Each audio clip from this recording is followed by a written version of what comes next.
kamusta kayo? Welcome dito sa ating explainer kung saan hihimayin natin ang isa sa pinakamahalagang paksa ngayon, ang cybersecurity.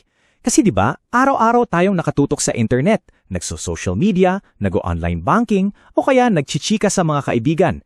Pero ang tanong, alam nyo ba talaga kung paano protektahan ng personal data at mga devices nyo mula sa mga tahimik na banta online? Dito sa pagsusuring ito, gagawin nating sobrang simple at madaling intindihin ang mga basic cybersecurity concepts para palagi kayong safe online. Ready na ba kayo? Tara, simulan na natin to! So, heto ang mga pag-uusapan natin. Una, internet threats. Pangalawa, malware at phishing. Pangatlo, device defense. Pangapat, account protection. At panglima, safe browsing. Para mas madali, isipin nyo na ang digital life natin ay parang isang bahay. Kikilalanin muna natin yung mga magnanakaw at modus nila. Tapos, isi-set up natin ang ating mga gwardya at kandado. At syempre, pag-aaralan natin ang ating digital street smarts. Okay, pasok agad tayo sa Section 1, Internet Threats. So, ano nga ba talaga ang cyber threat? Gusto kong isipin nyo saglit yung mga devices na gamit nyo ngayon.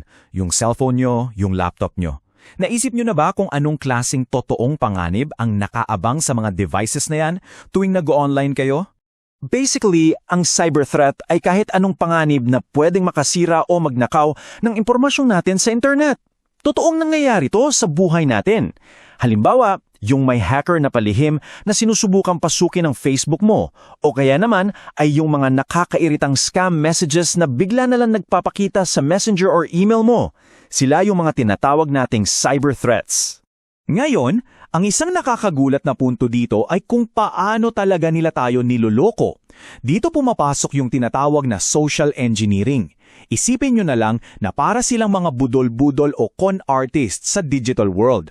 Sobrang tamis nilang magsalita para lang papasokin mo sila sa bahay mo. Magpapanggap silang taga-bangko o kaibigan daw sa social media na nangungutang o kaya fake customer support. Ang ultimate goal nila, makuha ang OTP mo, makuha ang password mo at ma-scam ka ng tuluyan. Kaya please, mag-ingat palagi. Tuloy tayo sa Section 2, Malware at Phishing.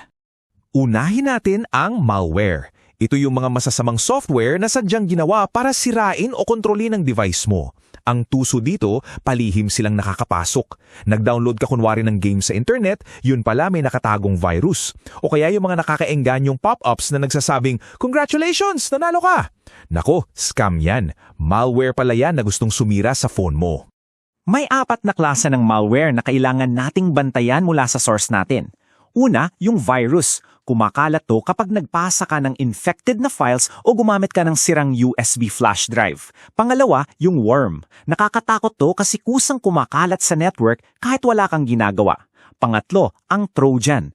Parang yung sa history na Trojan horse, nagpapanggap itong normal na app pero pag in-install mo, boom, may nakatagong malware pala. At ang pang-apat, ang ransomware. Literal na ikakandado nila ang files mo at hihingan ka ng ransom o bayad para ma-unlock to. Grabe, di ba? Bukod sa malware, nandyan din ang phishing. Parang nangingisda sila ng biktima gamit ang mga fake emails, text at websites. Para hindi ka mabiktima, laging tandaan ang 3 malalaking red flags na to. Una, check mo yung spelling ng website. Madalas mali yan. Pangalawa, humihingi agad sila ng password. At pangatlo, nananakot o nagmamadali yung message. Tipong, na-block ang account mo, i-click to agad. Ginagawa nila yan para ma-pressure ka at ma-click mo agad nang hindi ka nakakapag-isip. Alright, move na tayo sa mga solusyon sa Section 3, Device Defense. So, paano natin didedepensahan ng mga devices natin? Unang-una, ang firewall. Gustong-gusto ko yung metaphor dito. Isipin nyo na ang firewall ay literal na gwardiya sa gate ng bahay nyo. Ang trabaho niya, tinitingnan niya ang lahat ng trafiko na papasok. Pinapapasukan niya yung mga safe at pamilyar, pero mahigpit niyang hinaharang yung anumang delikado o kahina-hinala bago pa man to makapasok sa device nyo. Paano naman kung may nakalusot na magnanakaw sa gate? Dito papasok ang antivirus software gaya ng Windows Defender, Avast o Kaspersky.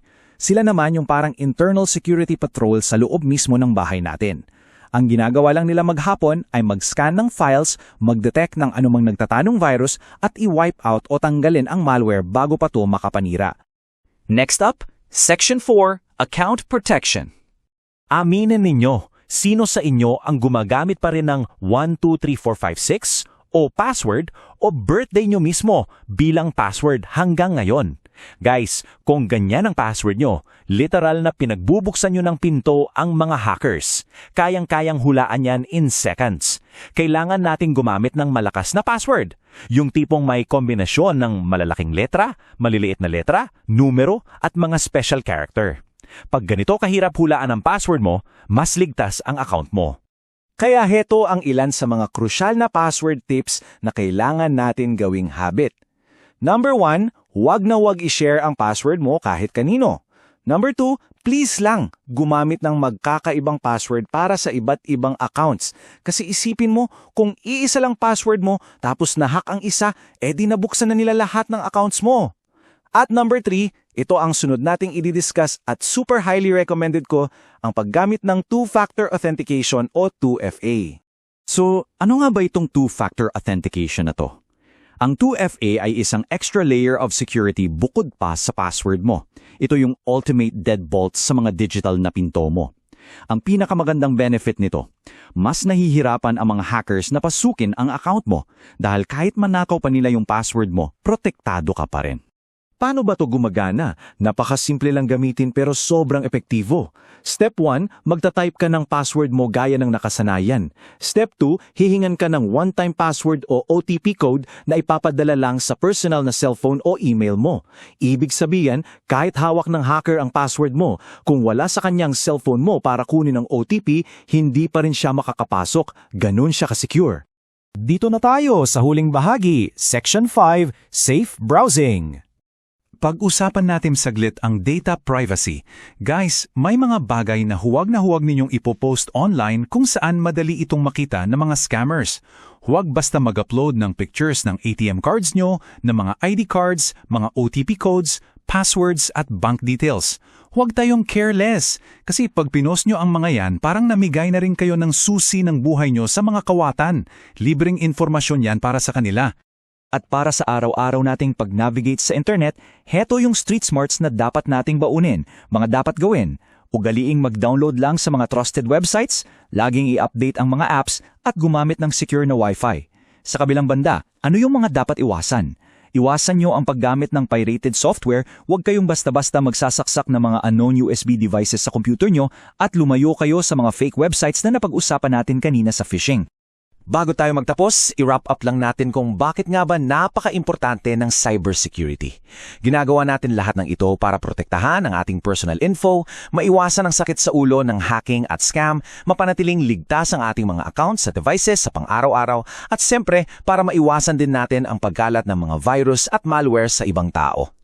Bilang panghuli, iiwan ko sa inyo ang 3 maikling mantras na to mula sa ating explainer na pwede nyong tandaan tuwing mag-online kayo. Think before you click.